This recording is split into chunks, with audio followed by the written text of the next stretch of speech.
बच्चों हम बात कर रहे थे यहाँ पे क्लास 11th के 10वें चैप्टर के बारे में, जिसका नाम है एस ब्लॉक के तत्व, एस ब्लॉक एलिमेंट। यदि मैं बात करूँ आज, तो आज हम बात करने वाले हैं यहाँ पे रासायनिक गुणों के बारे में। पिछली क्लास में आप भौतिक गुणों को देख चुके हैं, परिचय आपने पढ़ा था, ठीक है। इलेक्ट्रॉनिक विन्यास क्या होता है, परमाणु आकार इसका क्या था, आईपी के बारे में, ऑक्सीकरण अवस्था यानी कि सभी के बारे में, और ज्वाला को रंग कौन कौन सा प्रदान करता है। बेरिलियम और मैग्नीशियम आपको ध्यान रखना है, ये प्रदान नहीं करते हैं, ठीक है। बाकी कलर मैंने आपको बता दिए थे, ठीक है। चलो जी, आज बढ़ते हैं यहाँ पे क्या आगे थोड़ा सा रासायनिक गुणों की तरफ। पहला रासायनिक गुण द्रव अमोनिया विलेयता। द्रव अमोनिया विलेयता, द्रव अमोनिया विलेयता। तो ध्यान देंगे, एस खंड के वे तत्व जो ज्वाला को रंग प्रदान नहीं करते हैं, द्रव अमोनिया में भी अविलेय रहते हैं।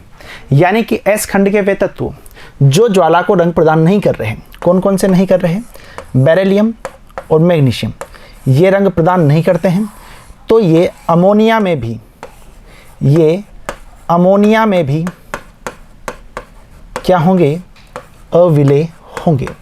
ये अमोनिया में भी अविलेय होंगे, विलेय नहीं होंगे। एस खंड के तत्व द्रव अमोनिया में घुलकर नीले रंग का विलयन बनाते हैं।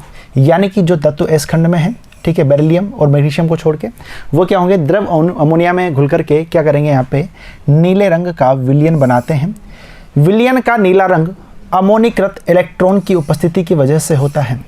विलयन का नीला रंग अमोनीकृत इलेक्ट्रॉन की उपस्थिति की वजह से होता है। इसी वजह से इनके तनु विलयन अच्छे अपचायक, विद्युत के सुचालक, बातों को ध्यान रखना, अच्छे अपचायक होते हैं, सुचालक होते हैं, और प्रकृति याद रखनी है, अनुचुंबकीय प्रकृति के ये होते हैं, ठीक है।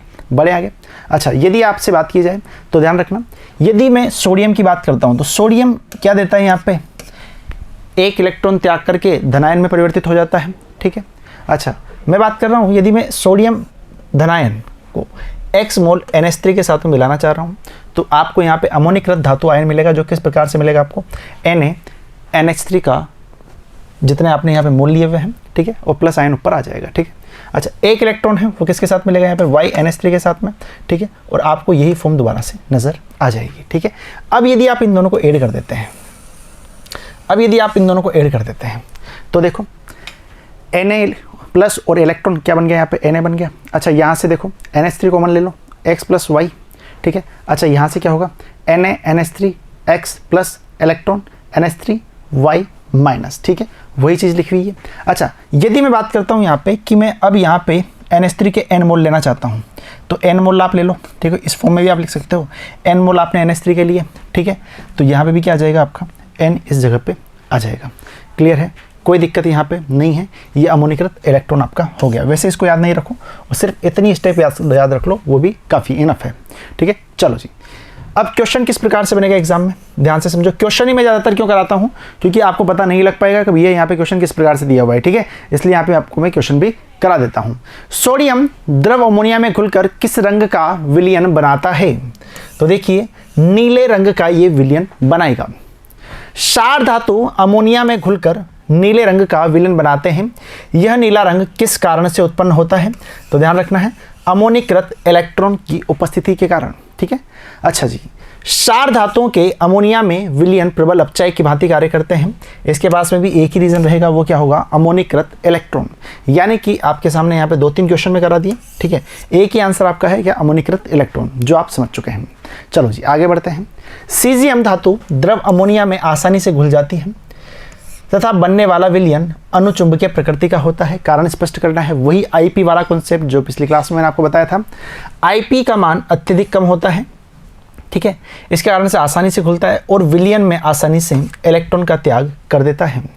विलयन में उपस्थित अमोनीकृत इलेक्ट्रॉन के कारण विलयन अनुचुंबकीय प्रकृति का यहाँ पे हो जाता है। रिपीटेड क्वेश्चन है, बार बार वही है।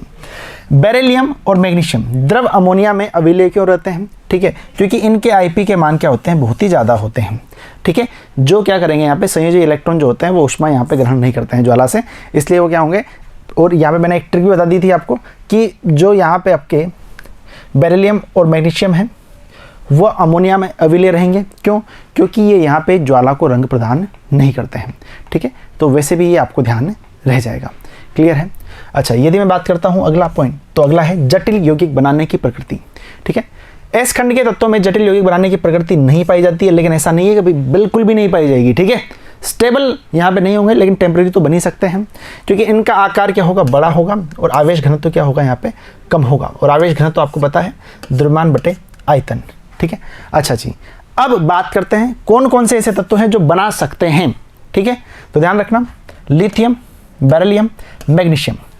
क्यों भाई, आकार इनका छोटा होता है, आकार इनका छोटा होता है, तथा फायांस का रूल आपने पढ़ा होगा, ठीक है।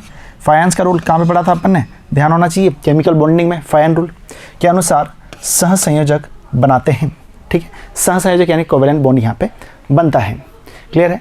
फर्स्ट ए वर्ग का कौन सा तत्व जटिल यौगिक बनाता है, फैक्ट है, याद करना है, लिथियम, ठीक है। सेकंड ए की हम बात करते हैं तो कौन से तत्व जटिल यौगिक बनाते हैं, तो बेरिलियम और मैग्नीशियम, ठीक है। एस खंड के तत्वों में सर्वाधिक जटिल यौगिक बनाने की प्रकृति बेरिलियम में पाई जाती है।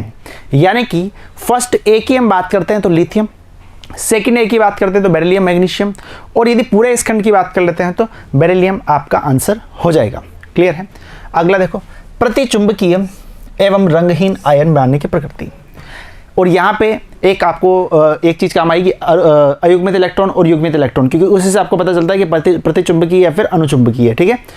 एस खंड के तत्वों के धनायनों का विन्यास अक्रिय गैसों के समान होने की वजह से रंगहीन एवं प्रतिचुंबकीय आयन बनाने की प्रवृत्ति पाई जाती है।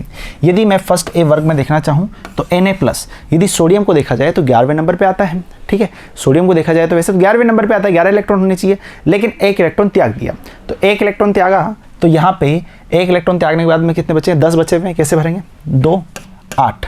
अच्छा, Mg2+ 2 और 8, ठीक है। लास्ट शेल में कितने नजर आ रहे हैं आपको, 8, 8, और ये किसका होता है, उत्कृष्ट गैसों का, क्लियर है। तो यहाँ पे बात समझ में आ गई होगी।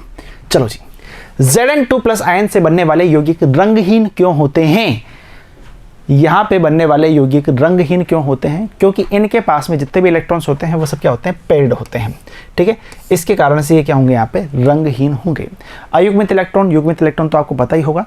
यदि हम बात करते हैं, मान लीजिए कुछ इस प्रकार से है, ठीक है। यदि यहाँ पे एक ही इलेक्ट्रॉन है तो ये क्या है, अयुग्मित है। यदि ये पूरी तरीके से भरा हुआ है, ठीक है, एक इसका मतलब ये मान के चलो कि ऑपोजिट स्पिन का भी भरा हुआ है, तो वहाँ पे ये क्या हो जाएगा, यहाँ पे भाई मेरे युग्मित अवस्था में या फिर पेयर्ड इलेक्ट्रॉन हो जाएगा, क्लियर है। कोई दिक्कत यहाँ पे, कोई आपत्ति नहीं है। चलो जी, तो ये क्या था, रासायनिक गुण का एक बेसिक था। अगली क्लास में इसको वापस से कंटिन्यू करेंगे, ठीक है, रासायनिक गुण का पार्ट 2। तब तक आप इनको रिवाइज करो, मतलब कुछ भी नहीं है, जितनी भी चीज़ों की हम बात कर रहे हैं उन सब में एक ही चीज़ काम आ रही है, यहाँ पे IP, ठीक है। और ज़्यादा से ज़्यादा हम अनपेयर्ड और पेयर्ड इलेक्ट्रॉन की बातें कर लेंगे, क्लियर है। तो मिलते हैं हम अगली वीडियो में, रासायनिक गुणों को वापस से कंटिन्यू करेंगे। धन्यवाद।